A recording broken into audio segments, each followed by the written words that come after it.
So the main difference between this project and your ordinary project is the environment we're in and how we're in the penguin's natural habitat. It's quite different as you could imagine, and we need to make sure we take steps to factor them in.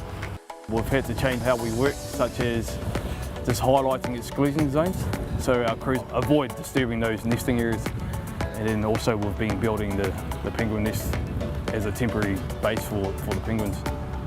The penguin nest boxes that we've suggested should be used here are standard dock design. It's been proven to be successful. Birds do use them and like them. New riprap is not immediately available for birds to breed in, so that's why the nest box fills the gap and in many ways provides a better home because it's more secure.